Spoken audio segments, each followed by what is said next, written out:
Hello friends, welcome to defence matrix. तो ये news निकल कर सामने आ रही है कि यूएस द्वारा पाकिस्तान को लेटेस्ट जनरेशन की AMRAAM मिसाइल्स प्रोवाइड कराई जा सकती हैं, जो कि AMRAAM का C8 और D वेरिएंट है। तो इन मिसाइल्स में आपको मैक्सिमम रेंज 160 किलोमीटर की मिल जाती है, लेकिन एक्चुअल में जो इंगेजमेंट है वो इनसे हायर रेंज में हो सकता है, जैसा कि एक टेस्ट के दौरान डेमोन्स्ट्रेट किया गया है, लेकिन वहाँ पर एक्चुअल रेंज को कोट नहीं किया गया। यहाँ पर हम बात कर रहे हैं 2024 के एक टेस्ट की, जहाँ पर F-22 रैप्टर द्वारा AMRAAM का लॉन्गेस्ट नोन शॉट लिया गया। ये कहा जाता है कि 180 किलोमीटर के अराउंड का हो सकता है, लेकिन फिर भी पब्लिक में जो इसकी रेंज बताई जाती है ये 160 किलोमीटर की है। तो इस मिसाइल के आ जाने के बाद से जो पाकिस्तानी F-16s हैं उनकी BVR कैपेबिलिटी इंप्रूव हो जाएगी। तो वो प्रॉपरली इन मिसाइल्स का फ़ायदा तो नहीं उठा पाएंगे, क्योंकि इनके जो F-16s हैं ये अपग्रेडेड ब्लॉक 52 स्टैंडर्ड के हैं। वहीं पर करंट ब्लॉक 70 स्टैंडर्ड के F-16s आ रहे हैं, जो कि AESA रडार के साथ हैं। यहाँ पर जो आपको रडार मिलता है ये मैकेनिकल AN/APG 68 है, जहाँ पर जो मैक्सिमम डिटेक्शन रेंज है फाइटर साइज ऑब्जेक्ट के लिए ये 80 किलोमीटर के अप्रॉक्स की बताई जाती है। तो जो एक्चुअल पोटेंशियल है इन मिसाइल्स का वो तो अनलॉक पाकिस्तानी F-16 नहीं कर पाएंगे, लेकिन जो इन एयरक्राफ्ट की मैक्सिमम रेंज है उनमें ये इफ़ेक्टिव ज़रूर हो जाएंगे BVR कॉम्बैट में, क्योंकि यहाँ पर जो C5 वेरिएंट है AMRAAM के, उनके कंपैरिजन में जो हिट प्रोबेबिलिटी है वो मैक्सिमम रेंज के लिए काफ़ी ज़्यादा बढ़ जाएगी। तो क्या ये गेम चेंजर साबित होगा?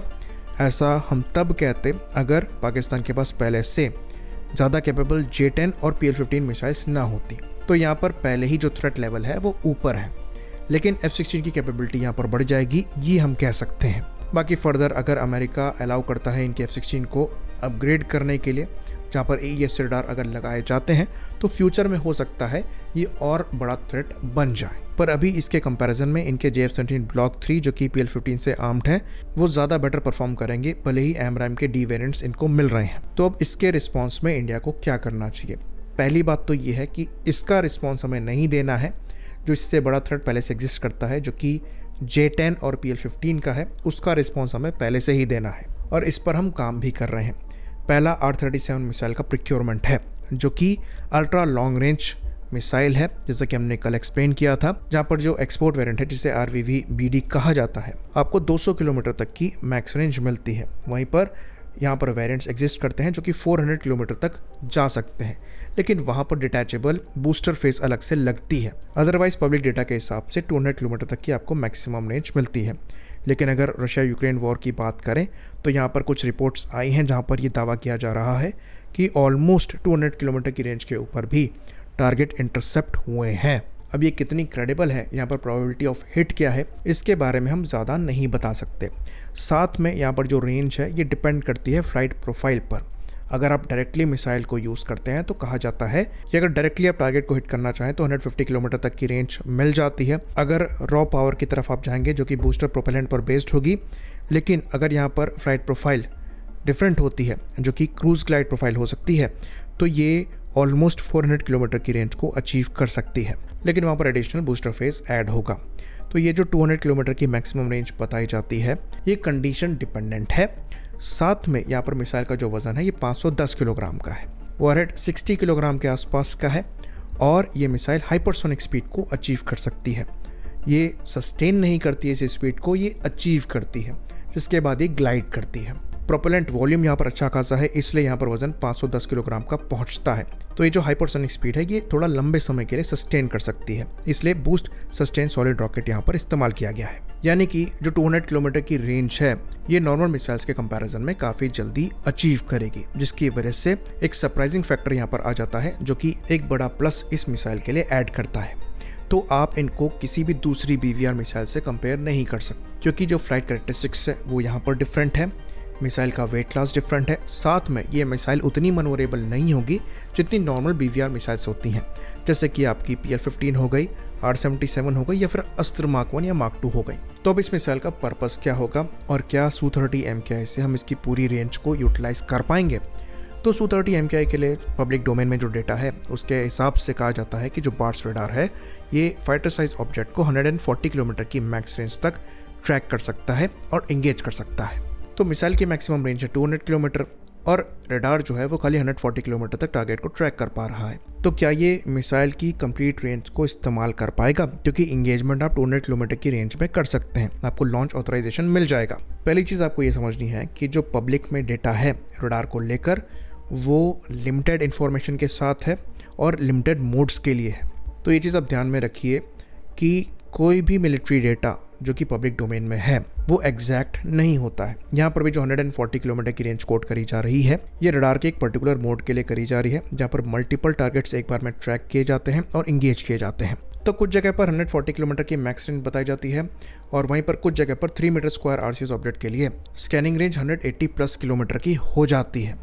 बाकी ये बात भी हम आपको बता दें कि अगर आप रडार को सिंगल टारगेट ट्रैक मोड में इस्तेमाल करेंगे तो जो इंगेजमेंट रेंज है एक पर्टिकुलर टारगेट के लिए वो और एक्सटेंड हो जाती है, क्योंकि रडार अपनी सारी एनर्जी एक ही टारगेट पर यूज़ करता है। तो जो रेंज है ये 15 से 40% तक इंक्रीज हो सकती है। तो ये सरप्राइजिंग नहीं होगा अगर 3 मीटर स्क्वायर RCS को आप 200 किलोमीटर की रेंज तक एंगेज कर सकें NO11M पार्ट्स रडार को यूज़ करते हुए। लेकिन अगेन फिर वहाँ पर डिफरेंट फैक्टर्स आ जाते हैं। इतनी लॉन्ग रेंज में रिजोल्यूशन ज़्यादा क्लियर नहीं होता।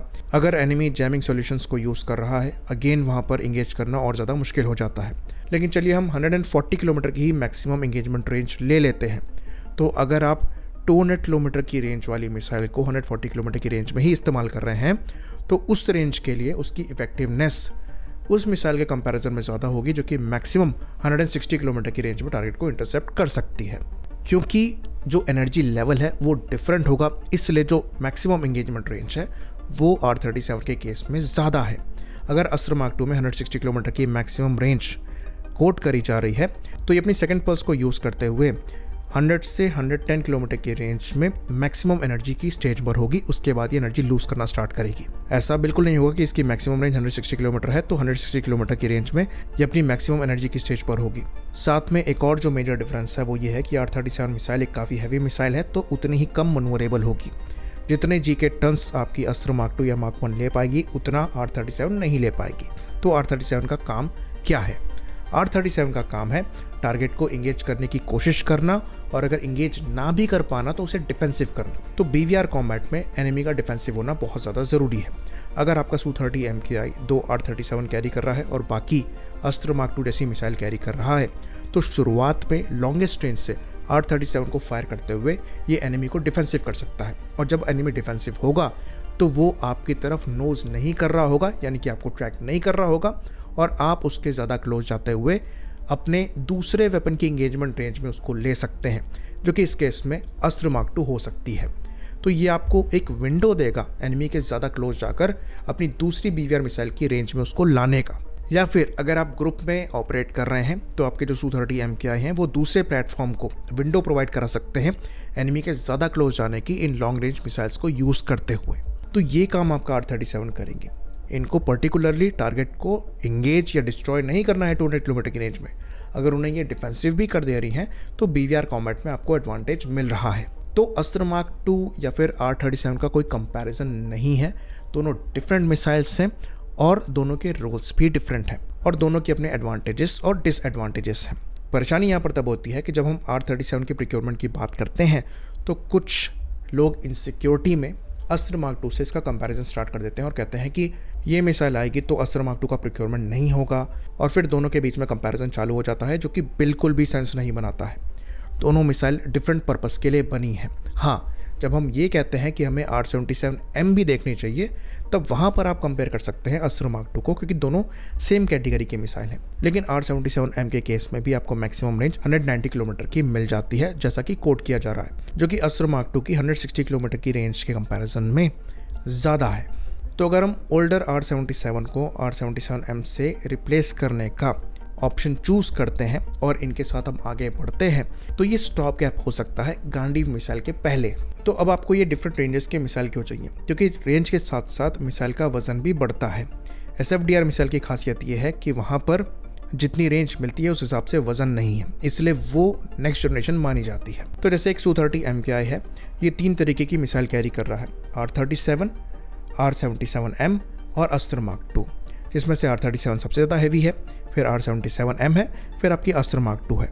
तो क्या होगा कि पहले आप R37M को फायर करेंगे लॉन्गेस्ट रेंज में, जो कि एनिमी को डिफेंसिव करेगी, और आप जितना एनिमी की तरफ प्रेस करते चले जाएंगे वैसे वैसे आप R77M की रेंज में आएंगे, फिर उसे फायर करेंगे और क्लोज चलते चले जाएंगे।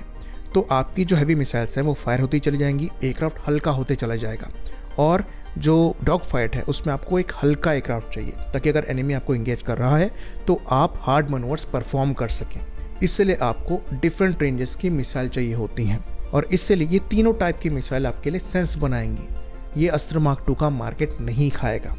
गार्डिव मिसाइल अगर आ जाती है तो आपको R77M और R37 दोनों की रिक्वायरमेंट नहीं है, लेकिन वो मिसाइल 2027-2028 से पहले नहीं आएगी। उसके पहले आपको लड़ाई के लिए आज तैयार होना है। ऑपरेशन सिंदूर से जो हमें लेसन मिला है वो ये मिला है कि हमें अपनी BVR कैपेबिलिटी को इम्प्रूव करना है। तो जो डोमेस्टिक मिसाइल हमारे डेवलपमेंट में है वो तो हमें बड़े नंबर में लेनी ही है क्योंकि हमारी बहुत बड़ी फ्लीट है, लेकिन उसके पहले भी हमें स्टॉप गैप के रूप में अपनी कैपेबिलिटी को एनिमी की कैपेबिलिटी के ऊपर रखना है। इसलिए हम यहाँ पर स्टॉप गैप प्रिक्योरमेंट को आर्ग्यू करते हैं। ये हमारे इंडिजिनस वेपन्स के कॉस्ट पर नहीं है कि हम अस्त्र मार्क 2 ना करें उसकी जगह ये कर लें, हम ये नहीं कह रहे हैं। हम ये कह रहे हैं कि उनके साथ या उनसे पहले आप इनके कुछ नंबर्स रखें ताकि आपके पास करंट एडवांटेज हो। आई होप अब यहाँ पर चीज़ें क्लियर रही हों। इसी बात पर इस वीडियो को हम ख़त्म करेंगे। लाइक करिए, सब्सक्राइब करिए। जय हिंद।